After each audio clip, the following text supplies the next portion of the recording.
तुम्हाला माहित आहे का की गणपती बाप्पाला हा सुद्धा पदार्थ खूप आवडतो बरं का. तर मग यावर्षी तुम्ही सुद्धा हा पदार्थ बनवा आणि गणपती बाप्पाला खुश करा. त्यासाठी इथं काय केलं, 1 वाटी गव्हाचं पीठ, 1 वाटी बेसन घेतलं, सुके जिन्नस आधी तर व्यवस्थित मिक्स केले, लागेल तसं दूध घालत घट्टसर पीठ भिजवलं. पीठ भिजवून झाल्यावरती अशा पद्धतीने पुऱ्या तयार केल्या. आता इथं पॅनवरती 1 चमचा तूप गरम केलं, एक एक करून सगळ्याच पुऱ्या भाजून घ्यायच्या. सगळ्या पुऱ्या भाजून झाल्या की आता मिक्सरच्या भांड्यात भाजून घेतलेल्या पुरीचे तुकडे घालून घ्यायचे आणि चांगलासा चुरमा तयार करून घ्यायचा.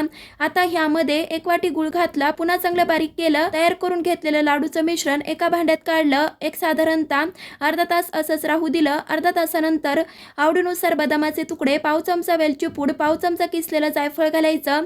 व्यवस्थित एकजीव केलं की लाडू वळून घ्यायचे. मस्त असे दाणेदार, कोणताही पाक न करता, जास्तीचंही तूप न वापरता बाप्पाच्या आवडीचे चुरमा लाडू तयार झाले. त्यामुळे तुम्ही सुद्धा हे लाडू घरी करून पहा. कसे वाटले ते सुद्धा कमेंटमध्ये नक्कीच सांगा.